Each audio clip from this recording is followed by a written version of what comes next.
रियासत के सब्र को आजमाना नहीं चाहिए। इस्लामाबाद में जो इन्होंने रियासत के खिलाफ एक बगावत और चढ़ाई की, उनके साथ जो हुआ वो एक ट्रेलर था। मेरा ख्याल में पॉलिटिकल स्टेबिलिटी को हमें कायम करना पड़ेगा, या बातचीत से या लाठी से, ताकि पाकिस्तान में मुआशी स्टेबिलिटी आ सके। हम लोग कोई मिलिटेंट ऑर्गेनाइजेशन नहीं है, कोई फौज नहीं है कि हमने किला फतह करके हमने कहना है कि जी ये लाल किला हमने फतह कर लिया तो यहाँ पे बैठेंगे, तो नहीं। हमारा एक धरना, एक सोच का, एक जस्तजू का नाम है। हम लोग करेंगे इंशाअल्लाह ताला। हमारी सियासी मुहिम जाएगी जब तक वज़ीर आज़म इमरान खान साहब रिहा नहीं होते।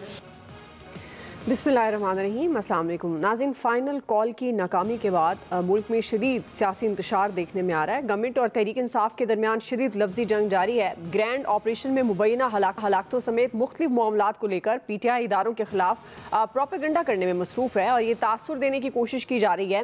एहतजाज और धरना पुरअमन था। पुलिस और सिक्योरिटी इदारों ने पुरअमन मुजाहिरीन पर तशद्दुद और फायरिंग की। हुकूमत ने इदारों के खिलाफ प्रोपेगेंडा करने वालों के खिलाफ बड़ा ऐलान कर दिया है। प्राइम मिनिस्टर ने 10 रुकनी ज्वाइंट टास्क फोर्स बना दी है जो प्रोपेगेंडा के जिम्मेदारों का तयन करेगी और उन्हें इंसाफ के कटहरे में लाएगी। कानूनी महाज पर PTI के खिलाफ कार्रवाई तेज हो गई है। आज बानी PTI के 28 सितंबर, 5 अक्टूबर और 24 नवंबर को 7 मुकदमात में गिरफ्तारी डाल दी गई है।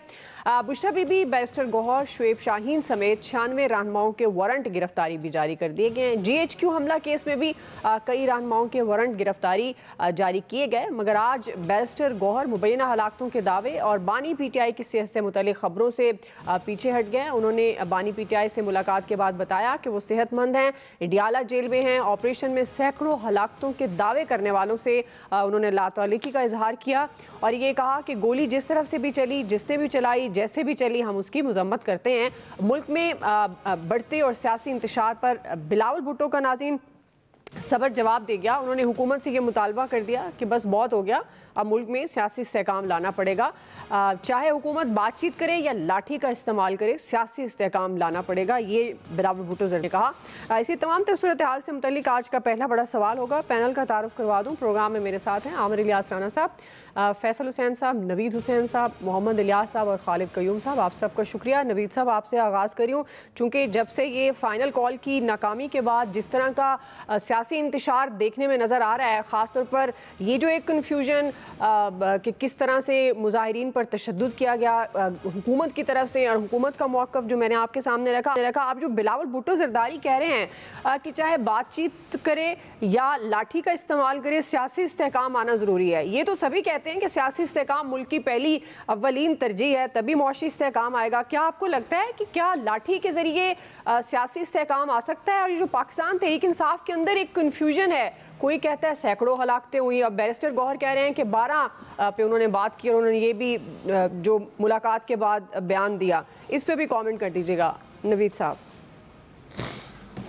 अच्छा दुआ देखें, सबसे पहले तो जो प्रोपेगेंडा किया जा रहा है रियासी इदारों के ख़िलाफ़ वो इंतहाई काबिल मज़म्मत चीज़ है, क्योंकि ये इदारे जो हैं ये पीपल्स पार्टी के नहीं हैं, ये मुस्लिम लीग नवाज़ के नहीं हैं, ये PTI के नहीं हैं, या ये किसी और जमात के नहीं हैं। ये इदारे जो हैं ये रियासत पाकिस्तान के इदारे हैं और रियासत पाकिस्तान के इदारों के ख़िलाफ़ प्रोपेगेंडा करना इस नज़रिए से कि उनको कमज़ोर किया जाए, ये रियासत को कमज़ोर करने के मुतरादिफ है। लेकिन यहाँ पे एक चीज़ और भी मैं कहता चलूँ कि देखें, जो भी प्रोपेगेंडा कर रहा है, स्वीपिंग जनरलाइजेशन जो है वो नहीं होनी चाहिए। ऐसा नहीं है कि जी आपने जो प्रोपेगेंडा हो रहा है और उठा के वो किसी एक पार्टी के ऊपर उसका इल्ज़ाम जो है उसको मूरद इल्ज़ाम ठहरा दिया। ऐसा भी जो है वो नहीं होना चाहिए और फिर उसकी बेसिस पे जिस तरह से कहा जा रहा है कि जी किसी PTI को जो है वो दहशतगर्द ग्रोह बना दिया, उसको जो है वो फितना बना दिया और उसके लीडरान के ख़िलाफ़ इस तरह की ज़ुबान इस्तेमाल की गई। जमहूरियत में ऐसा नहीं होता। जमहूरियत में आप जमहूरी तरीके से अपने मद्दे मुकाबले को जो है वो शिकस्त देते हैं, उसका मुकाबला करते हैं, अपने लिए राह हमवार नहीं करते कि अगर आप अपने मद्दे मुकाबले का जो है वो जमहूरी तरीके से जो है उसका मुकाबला नहीं कर सकते तो आप उसको जो है वो मैदान से निकाल दें। यहाँ पे PTI के ऊपर भी जो है एक बड़ी जिम्मेदारी जो है वो आती है और वो ये कि जो भी लोग रियासत के ख़िलाफ़ प्रोपेगेंडा कर रहे हैं, रियासती इदारों के ख़िलाफ़ प्रोपेगेंडा कर रहे हैं, उससे ये अपने आप को डिस्टेंस कर लें, ये बिल्कुल खुले आम आके जो है वो पब्लिकली ये इसको डिनाउंस करें और ये कहें कि जो लोग भी ये कर रहे हैं वो ना पार्टी का उनसे ताल्लुक है और ना पार्टी उनसे कोई ताल्लुक रखेगी। फिर जो बात कही जा रही है कि जी ज़बरदस्ती और अगर डायलॉग से नहीं होता तो ज़बरदस्ती सियासी इस्तेहकाम नहीं आएगा। दुआ ये बात अगर हम जमहूरियत पे बिलीव रखते हैं, अगर हम जो है वो डेमोक्रेसी के फॉलोअर्स हैं और हम ये कहते हैं कि जी हम मुल्क में जमहूरियत है, तो जमहूरी मामले को जमहूरी तरीके से जो है वो उसको सॉल्व करना चाहिए। ये कहना कि जी आप एक तरफ ये कहा जा रहा है कि जी पीटीआई के ऊपर बैन लग सकता है, दूसरी तरफ ये कहा जा रहा है कि जी केपी में गवर्नर राज लग सकता है, ऐसे नहीं होता। आपने माजी में देख लिया पीपल्स पार्टी के साथ, आप देखें ना, यही नवाज शरीफ साहब थे जिन्होंने बेनजीर भुट्टो को सिक्योरिटी रिस्क करार दे दिया था, यही इमरान खान साहब थे जिन्होंने नवाज शरीफ साहब को सिक्योरिटी रिस्क करार दे दिया था। तो मेरे ख्याल में इस मेंटालिटी से निकल आना चाहिए, हमारी तमाम सियासी जमातों को ये सोच निकाल देनी चाहिए कि जी हम जो है वो इस तरह से जो है अपने मद्दे मुकाबले को नॉकआउट कर लेंगे। और दूसरा जमहूरी जो कुछ भी है, पीटीआई एक जमहूरी जमात है, उन्होंने एक डेमोक्रेटिक तरीके से प्रोटेस्ट किया, तो अब उसको आप तशद्दुद की राह जो है ना कि ताकत का इस्तेमाल करें और सियासी इस्तेहकाम लाने के लिए, तो ताकत के इस्तेमाल से सियासी इस्तेहकाम नहीं आएगा। देखिए वो इंग्लिश में कहते हैं वायलेंस बिगेट्स वायलेंस, यानी तशद्दुद अगर आप करेंगे तो उसका नतीजा तशद्दुद ही निकलेगा, उससे सियासी इस्तेहकाम किसी तरह से नहीं आ सकता। सियासी इस्तेहकाम अगर आपने लाना है तो उसके लिए एक रिकंसिलिएशन, ग्रैंड रिकंसिलिएशन की जरूरत है। तमाम सियासी जमातें बैठे इस वक्त, मुल्क जो है ना उसका सोचना चाहिए। अपने सियासी मफादात जो है उससे एक जो जीरो सम मेंटालिटी है ना हमारे सियासतदानों की कि मैं जीतूं दूसरा हारेगा तो मैं जीतूंगा, तो इस मेंटालिटी से निकल आना चाहिए। हमें विन विन सिचुएशन की तरफ जाना चाहिए। पीटीआई को भी ये एहसास करना चाहिए, मेरे ख्याल में पीटीआई की तरफ से ये सोच होनी चाहिए कि जी ये जो एजिटेशन की जो आपकी सियासत है, उस एजिटेशन की सियासत से निकल आए। गंडापुर साहब जो है वो ऐसे लगता है कि जी वो अभी तक उनको ये समझ ही नहीं आ रही कि जी मैं एक सूबे का चीफ मिनिस्टर हूं, उनको भी ये सोचना चाहिए। तो इस तरह से नहीं हो। दूसरी तरफ गवर्नमेंट को भी देखें, गवर्नमेंट को भी ये चाहिए कि पॉलिटिकल, जब आप डायलॉग की बात करते हैं, अभी तक ये जितना भी टाइम गुजरा है 2-2.25 साल, इसमें हमने नहीं देखा कोई एफर्ट जो है वो सीरियस एफर्ट की गई हो, कोई संजीदा एफर्ट की गई हो बिल्कुल आपकी बात को कम करने के लिए और दोनों तरफ रिकंसिलिएशन के लिए। दोनों को ये कोशिश करनी चाहिए। अभी चाहिए ये कि गवर्नमेंट को अगर आपने पॉलिटिकल रिकंसिलिएशन की तरफ जाना है तो गवर्नमेंट को भी चाहिए थोड़ा सा अपना एटीट्यूड जो है उसमें तब्दीली लाए। जिस तरह से आपने लोगों को बंद किया हुआ है, पीटीआई के लोगों को बंद किया हुआ है, उनको जिनको बेलेबल जिनके ऑफेंसेस हैं उनको बेल दिया जाए और इनको पॉलिटिकली एंगेज किया जाए, तो ताकत से जो है वो नहीं आएगा सियासी इस्तेहकाम। आमिर साहब ये बात तो दुरुस्त है, ताकत से इस्तेहकाम मैं कैसे बात शुरू कर सकता हूं? जबकि बिलावल साहब कह रहे हैं कि भाई आप इस्तेहकाम लाएं, चाहे बातचीत हो या लाठी। और अभी एक टिकर भी आपने भी ये देखा होगा, बैरिस्टर गौहर के करीबी ज़राए ये क्लेम कर रहे हैं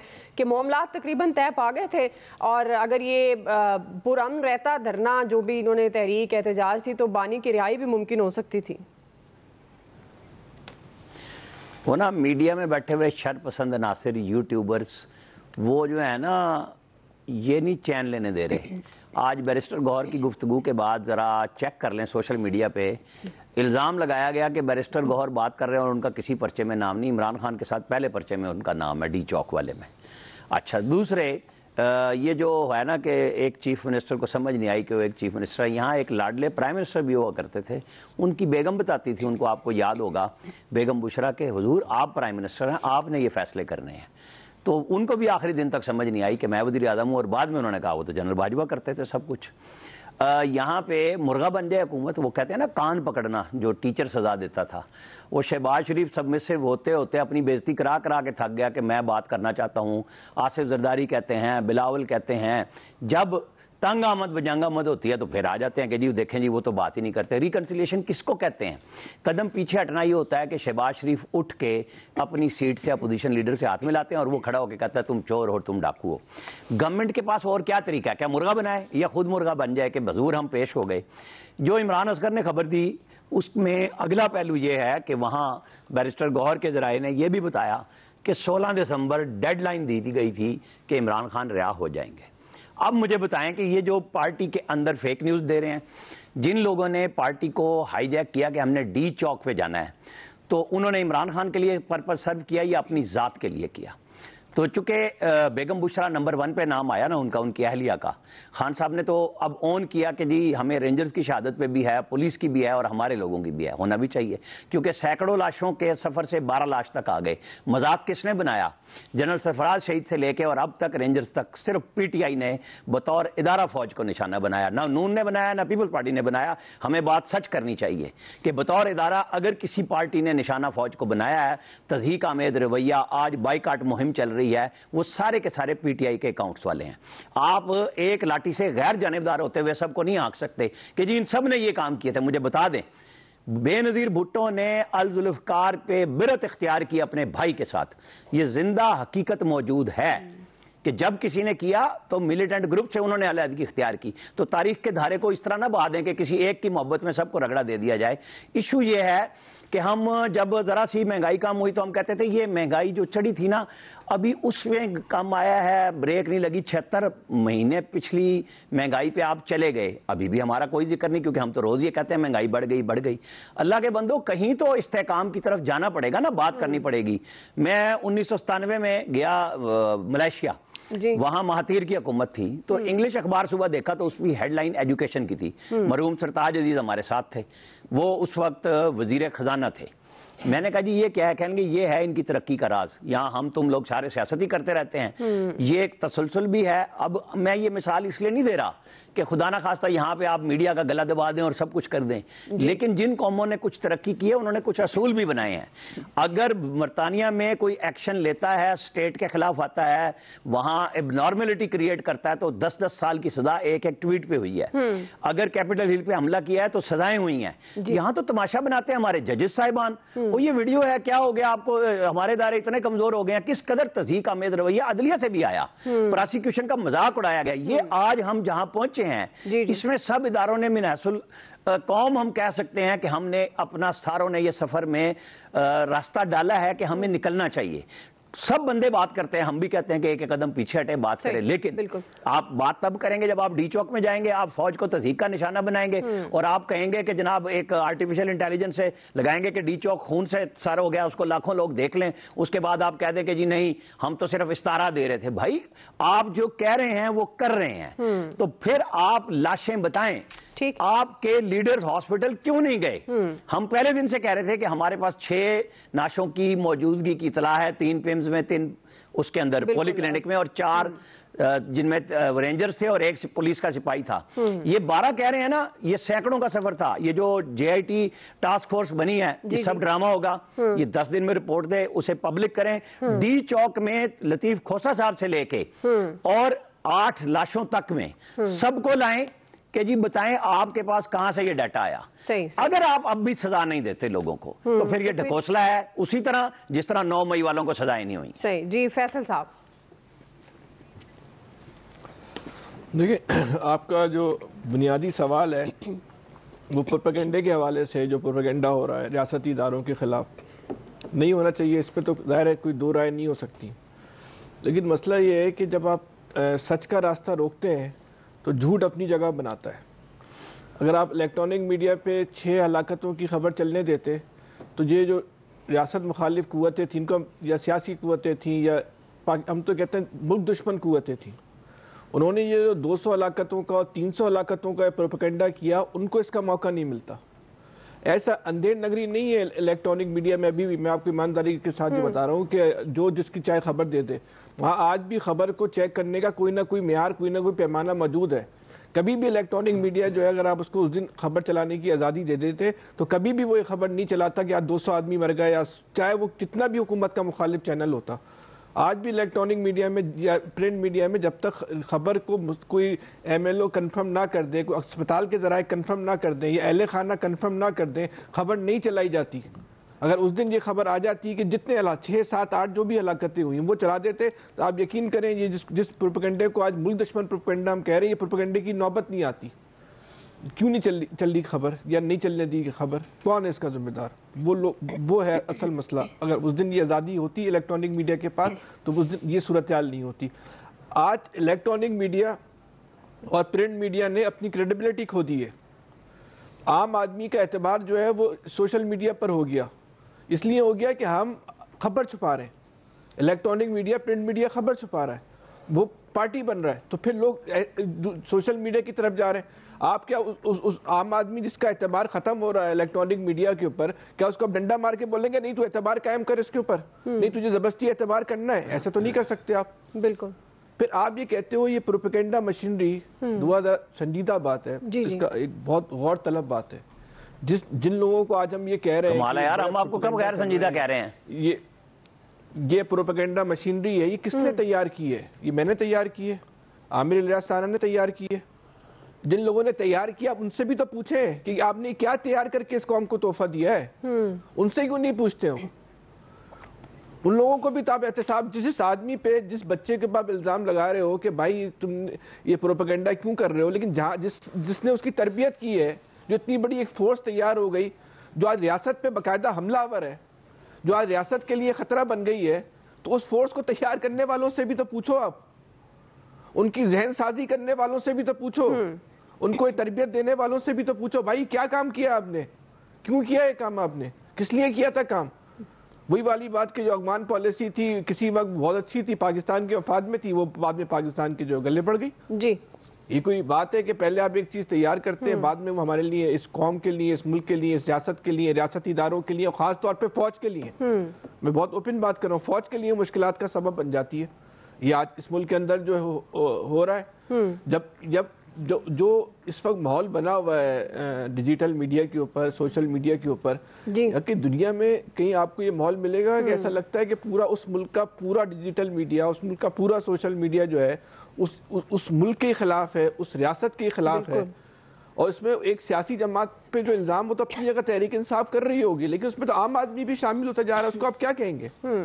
تو ہمیں اس سوچ تک پہنچنا پڑے گا جہاں اس سوچ کو جنم دیا گیا، اگر آپ کو مسئلے کو سنجیدگی سے حل کرنا ہے، بالکل، اگر مسئلے کا آپ نے، تاکہ آئندہ آپ یہ کام نہ کریں، نہ کیا جائے، بالکل، اگر نہیں کریں گے تو ٹھیک ہے، یہ آج کل ہمیں انہی لوگوں کی حمایت کرنی تھی، جو ایک آخری جملہ بول دوں، جو لوگ آج یہ سب کچھ کر رہے ہیں، ان کی کل مخالفت جو ہے وہ حب الوطنی کے خلاف تھی، آج ان کی حمایت حب الوطنی کے خلاف ہے۔ مجھے آپ ایک بات بتا دیں، آخری بات، اس بات کی کیا ضمانت ہے کہ کل ان کی مخالفت جو ہے وہ حب الوطنی کے حق میں ہوگی یا مخالفت میں ہوگی؟ کیا پتا کل ان کی مخالفت جو ہے پھر حب الوطنی کے خلاف آ جائے، مجھے کیا پتا ہے، میں تو یہی دیکھ رہا ہوں اس ملک کے اندر۔ جی خالد قیوم صاحب، دیکھیے آپ کا جو سوال ہے اس کے مطابق تو جو ملک ہے وہ تو کبھی بھی ڈنڈے کے ساتھ نہیں چل سکتا، طاقت کے ساتھ نہیں چل سکتا، ملک ہمیشہ سیاسی استحکام کے ساتھ چلتے ہیں، سیاسی مفاہمت کے ساتھ چلتے ہیں، ڈائیلاگ سے چلتے ہیں، مذاکرات سے چلتے ہیں، اور اس میں میں سمجھتا ہوں کہ اس وقت بھی موجودہ نہ صرف اپوزیشن کے لیے بلکہ موجودہ حکومت کے لیے بھی سب سے بڑا جو چیلنج ہے وہ سیاسی استحکام لانا ہے، اور اس وقت تک معاشی استحکام نہیں آ سکتا جب تک ملک کے اندر سیاسی استحکام نہ ہو۔ اور اس میں دیکھیے کہ پہلے ہی ہماری جو سیاست ہے وہ بہت زیادہ بے اختیار ہو چکی ہے، اور یہ بے اختیاری کا جو ہے وہ صرف اس دور سے نہیں ہوئی بلکہ ماضی میں جو پی ٹی آئی کی حکومت تھی 2018 میں آئی، اس دور سے ہی بے اختیاری کا جو عمل ہے وہ شروع ہو چکا ہے۔ بلکہ دیکھیے کہ محترمہ بے نظیر بھٹو کی جو 89 کی 88 کی حکومت تھی وہ بڑی محدود تھوڑی سی جو ہے وہ اکثریت کے ساتھ وہ حکومت बड़ी कमज़ोर हुकूमत थी जो कायम हुई, लेकिन उसकी एक सियासी रेट थी और इस वक्त जो है वो इतनी बड़ी अक्सरियत के साथ भी जो है उस तरह सियासी रेट जो है वो हुकूमत की भी नज़र नहीं आती। और उसमें देखिए जो बिलावल भुट्टो के बयान की बात कर रही है कि बिलावल भुट्टो की वालदा की जो सोच थी वो तो मुफाहमत की सोच थी और उनके वालिद मोहतरम आसिफ अली जरदारी ने भी मुफाहमत की जो है बड़ी कीमत अदा की है। सबसे बड़ी कीमत जो है वो तो आसिफ अली जरदारी ने नून लीग के साथ जो मुफाहमत की उसकी अदा की, और ख़ास तौर पर पंजाब के अंदर जो है वो जो उनकी स्पेस थी वो इसी वजह से सुकड़ गई कि नून लीग के साथ जो है वो उन्होंने मुफाहमत की, और उसी मुफाहमत के नतीजे में पीपल्स पार्टी के जो लोग थे फिर वो PTI में जो ज़्यादातर लोग जो हैं वो PTI का रुख जो है उन्होंने किया। लेकिन एक बात अच्छी है, बिलावल भुट्टो को जरूर क्रेडिट दें कि पीपल्स पार्टी इस वक्त हुक्मरान इत्तेहाद की वाहिद जमात है जो KP के अंदर पीपल्स पार्टी का गवर्नर है, लेकिन इसके बावजूद वो गवर्नर राज की मुखालफत कर रहे हैं। और वो पीपल्स पार्टी जो है हुक्मरान इत्तेहाद की वाहिद जमात है जो PTI पर पाबंदी की जो है वो बात कर रही है। और मैं समझता हूँ कि तमाम जो सियासी क़यादतें हैं उनको सियासी मुफाहमत के लिए और सियासी इस्तेहकाम के लिए जो है वो कोशिश करनी चाहिए। जी इलियास साहब, देखिए इसमें जो सियासी इस्तेहकाम लाने की बात जो की जाती है इसके लिए तो कुछ आपस में बैठ के डायलॉग करने पड़ेंगे इनको सबको। इसमें ये तो देखें नून और PTI के दरमियान जो मुज़ाकरात हैं वो उसमें कोई यानी कि नज़र नहीं आता। एक दूसरे की इतनी मुखालफत है, जैसे आपने माजी में देखे होंगे एक दूसरे के ख़िलाफ़ बयानिए जो बनाते रहें। अब ये देख लें इसके बीच में इनकी कोई बीच में आके बैठ के मामला तय करने के लिए कोई ना कोई आएगा। पीपल्स पार्टी भी नहीं आ रही, पीपल्स पार्टी बैठ के इनकी मुखालफत कर रही है, अंदर से क्रिटिसाइज़ कर रही है गवर्नमेंट को, लेकिन बीच में आके उस तरह नहीं कर रही, ना कोई दूसरी जमात आना चाहती है।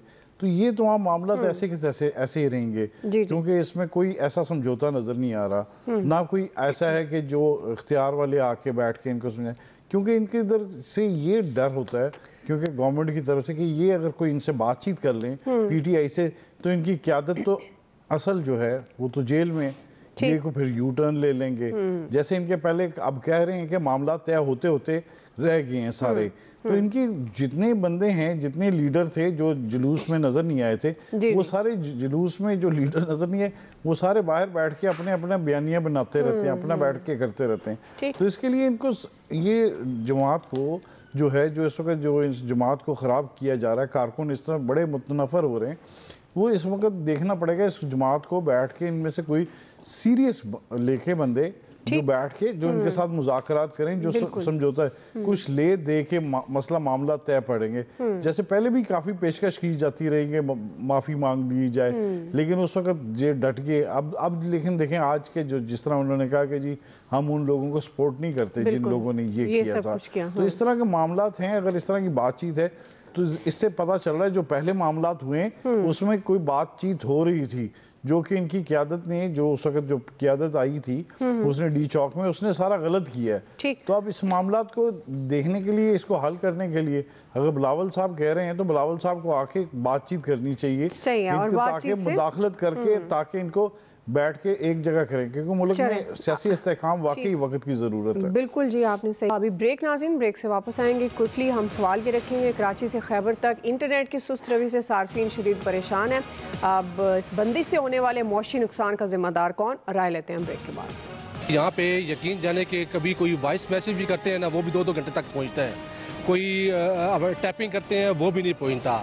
यहाँ पे जो लोग कारोबार कर रहे हैं उनका बिल्कुल कारोबार ठप चुका है। नाज़रीन, गुज़श्ता 2 दिन से मुल्क के मुख्तलिफ शहरों में इंटरनेट सर्विस सुस्त रवि का शिकार है। सार्फिन को व्हाट्सएप और दीगर ऐप्स पर तस्वीर, वीडियोज़ और वॉइस नोट भेजना और वसूल करना शदीद मुश्किल हो रही है। इंटरनेट सर्विस के मुतासिर होने में फ्रीलांसर्स, डिजिटल मार्केटिंग ज़ाहिर है वो भी मुतासिर हुई है, ऑनलाइन क्लासेस लेने वाले तालिब इल्म मुतासिर हुए हैं। इंटरनेट मुअत्तल होने के बायस सख्त परेशानी है। इस हवाले से PTA कोई भी जवाब देने से कासिर है। हुकूमत ये दावा कर रही है कि इंटरनेट सर्विसेज बहाल हैं और नेटवर्क नेटवर्क मुकम्मल फाल। IT माहिरीन के मुताबिक पाकिस्तान में 30 लाख फ्री लांसर्स मौजूद हैं। डिजिटल मीडिया से अरबों रुपए पाकिस्तान में आ रहे हैं, ताहम नेट की बंदी से मईशत और GDP पर मनफी असर पड़ रहा है। 2023 में इंटरनेट की मुअत्तली से पाकिस्तानी मईशत को 65 अरब रुपए का नुकसान हुआ। इसी से मुतल्लिक सवाल आमिर साहब आपसे आ गई हूँ। अब ये क्योंकि हुकूमत का इस हवाले से मौक़िफ़ मुख्तलिफ है, लेकिन सार्फिन को मुश्किलात हैं इस हवाले से, जो कि इंटरनेट की बंदिश सुस्त रवि ख़ास तौर पर बहुत ज़्यादा है।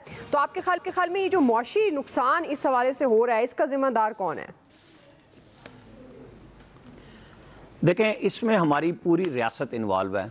ये निगरान दौरे हुकूमत में इलेक्शन के फ़ौरन बाद ट्विटर पे पाबंदी लगी थी, जिसे अब हम एक्स कहते हैं, और उससे लेके अब तक सिर्फ अपना तमाशा बना रही है हमारी रियासत दुनिया के सामने भी। प्राइम मिनिस्टर ट्वीट करते हैं, कम्युनिटी नोट आ जाता है। भाई, आप लोगों की नेट से रसाई रोक के क्या हासिल करना चाहते हैं? दुनिया का जो झूठ पाकिस्तान से बाहर बैठ के पाकिस्तान के अंदर प्रोपेगेंडा हो रहा है वो तो फैल रहा है, और आपका सच भी सामने नहीं आ रहा। तो किसकी खिदमत हो रही है? मेरे ख्याल में हमारी इस्टेब्लिशमेंट को, गवर्नमेंट में अगर कोई सोचने वाले, दोनों तरफ के लोगों को कह रहा हूँ, कुछ हैं तो ठंडे दिल से सोचें कि आपने तालिब इल्म का क्या नुकसान किया, आपने कारोबार ज़िंदगी, जो यंग एंटरप्रेन्योर हैं, आपने SIFC बनाई और उसमें पहला नुकता IT की जो है वो रखी। Maryam Nawaz Sharif IT city, IT park बनाए जा रही हैं। भाई, ये मजाक क्या है कि आप लोगों को समझ नहीं आ रही कि आप तमाशा बनवा रहे हैं। जो ऑर्डर्स हमारे पास हमारे यंग बच्चों ने लिए, बच्चियों ने लिए, जो कारोबार कर रहे थे, छोटे छोटे काम करके अपनी एजुकेशन को भी पूरा कर रहे थे, बड़े कारोबार, बड़ी कंपनियां भी हमारे पास बेशुमार थी। इंडिया के तो कोई मैच नहीं है ना हमारे साथ। हम लगे थे, हम लोगों को लेके आए, रागिब किया, बड़ी बड़ी कंपनियां यहाँ से निकल गई। जब यहाँ पे नेट स्लो होता था, फिर आप बंद करने लग गए। तो इस तमाशे में मुझे नहीं समझ आती कि कौन क्या कर रहा है। तो प्राइम मिनिस्टर को, आर्मी चीफ को और हमारी इंटेलिजेंस एजेंसियों को बैठ के सोचना चाहिए कि इसका फायदा है या नुकसान है। जगसाई तो एक छोटा लफ्ज है ना, कि ओवरऑल आप अपनी कम्युनिकेशन की दुनिया में बहुत पीछे जा रहे हैं। जी फैसल साहब, देखिए, ये जो पाबंदी लगी है ना, आप इसका नाम किसी बुनियाद पे दें, ये सियासी पाबंदी है। अब जिसका जो खमियाजा जो है वो एक आम इंसान को भुगतना पड़ रहा है। अच्छा, ये जो हम कहते हैं ना प्रोपेगेंडा हो रहा है, तो ऐसा तो नहीं था, कहीं ना कहीं हुकूमत की तरफ से भी जवाब दिया जा रहा था ना। कमज़ोर जवाब हो सकता है, बहुत मुकाबले का पल्ले का मुकाबला नहीं हो रहा होगा, लेकिन बहरहाल वो भी तो आपने अपना जवाब भी जो है बंद कर दिया। अगर एक मौक़िफ़ जा रहा था किसी न किसी सतह से, कमज़ोर मजबूत पे डिबेट कर सकते हैं, आपने वो भी बोला नहीं है, उसकी भी जो है वो ज़रूरत नहीं है। अच्छा, फिर आप खुद ये कहते हैं कि सबसे ज़्यादा मौसर प्रोपेगेंडा जो होता है वो पाकिस्तान के बाहर से होता है, तो इसका मतलब वहाँ तो जारी है, हमें आपको तो नहीं आ रहा, लेकिन वो तो जारी है, तो कैसे रोकेंगे? फिर दूसरी बात ये कि अगर आपकी लड़ाई है इमरान खान से, तो भाई आप स्कूल के बच्चों को उससे क्यों लड़ रहे हो? उनको किस बात की सजा दे रहे हो? आज की दुनिया के अंदर आप इंटरनेट के बगैर बच्चे नहीं पढ़ सकते। आज की दुनिया के अंदर जो है वो एक लाजमी जुज है। इतना स्लो इन्होंने इंटरनेट कर दिया है कि हर घर में जो है ना वो यकीन कर रोना पीटना मच गया, भाई किस तरह पढ़ाई करें। अब बच्चों को तो नहीं पता है कि इस वक्त पाकिस्तान के हालात क्या है, और यहाँ जो है वो जो डिजिटल दहशतगर्द हैं वो कौन सा ऐसा काम कर रहे हैं जिससे पाकिस्तान को खतरा है। बच्चा तो बल्ला भाई मेरी पढ़ाई जो है ना नहीं होने वाली। ये इसी तरह जो है वो आपने कारोबार का जो असर कर दिया। तो ये आप काम ना करें, इससे आप जो लोग आपके बारे में अच्छी राय भी रखते हैं, अगर रखते हैं, तो वो राय भी आप खो रहे हैं लोगों से अपने लिए। तो बेहतर ये है कि आप आम आदमी से ना लड़ें, जिससे लड़ाई आप उससे लड़ो, हमें कोई इशू नहीं है, लेकिन आप अपनी लड़ाई आम आदमी तक मत लो। ठीक है, नवीद साहब। अच्छा देखें तो ये बात तो मुसल्लम है कि इंटरनेट के साथ जो टिंकरिंग हो रही है वो गवर्नमेंट की तरफ से ही की जा रही है। गवर्नमेंट का ये दावा कि जी सब कुछ ठीक है, ऐसे ही ये ट्विटर जो कि अभी एक्स है, ट्विटर के ऊपर भी जब वो बंद था और डिफरेंट हाई कोर्ट्स में जो है वो पिटिशनें डाली जा रही थी, तो डिनाइल में थे कि जी नहीं हमारी तरफ से कुछ नहीं हो रहा, और एंड में आके उन्होंने एक्सेप्ट कर लिया कि जी अब इसको वो रियासत के खिलाफ सिंस प्रोपेगेंडा हो रहा है तो इस वजह से बंद किया गया, और अभी भी यही हो रहा है। तो देखें, आप पड़ोस में देख लें कि इंडिया में IT सिटीज़ जो है उन्होंने बना दी, उनकी IT एक्सपोर्ट जो है $190 बिलियन से ऊपर चली गई, और इधर हम बैठ के क्या मैसेजिंग कर रहे हैं کہ آپ اپنی ڈیجیٹل اکانومی کو برباد کر رہے ہیں, آپ فری لانسرز کے کاروبار کو برباد کر رہے ہیں, آپ جو ہے وہ جو اسٹوڈنٹ ہیں, آج کل تو سب کچھ واٹس ایپ گروپ بنے ہوئے ہیں, اسکولز کے جو ہے اسکولز کی طرف سے واٹس ایپ گروپ بنے ہوئے ہیں, وہاں سے چیزیں جو ہے وہ بچے نہیں دیکھ پا رہے, اسائنمنٹس اپنی نہیں کر پا رہے.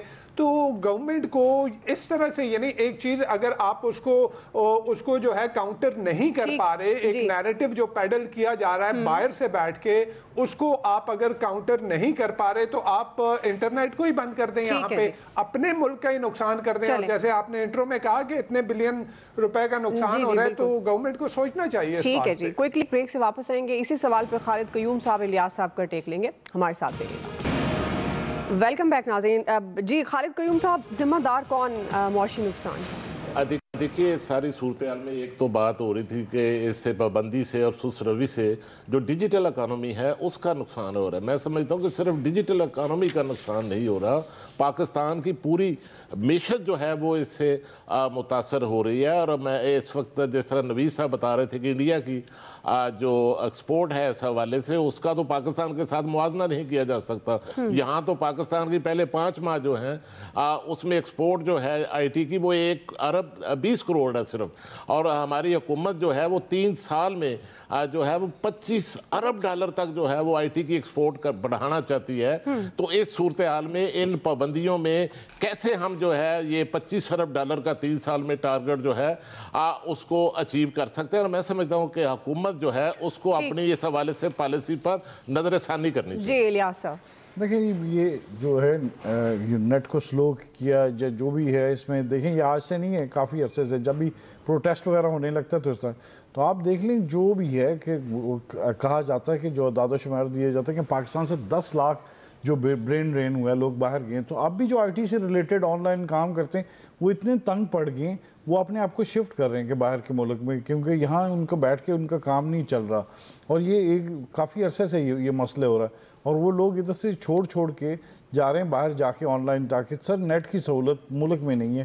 تو اس طرح تو سب لوگ تنگ پڑ جائیں گے. اب بچے بھی پڑھنا ان کے لیے مشکل ہے کیونکہ آن لائن کی کام کرنا تو سارا اس طرح بزنس بھی سارا آن لائن ڈسٹرب ہو رہا ہے. تو آئی ٹی کی ایکسپورٹ بڑھانے کی بات کرتے ہیں, وہاں ہم یہ لوگ کہاں کس طرح کریں گے؟ تو اس میں فیصلے میں نظر ثانی کرنی چاہیے, اس کے بارے میں نا کوئی دیکھنے چاہیے. رولز ریگولیشن جیسے مرضی بنائیں لیکن نا لوگوں کو سہولت دینی چاہیے. بالکل جی, آپ کا پوائنٹ آ گیا جی. وقت ختم ہو گیا. ایکسپرٹ سے اتنا ہی, خیال رکھیے. اللہ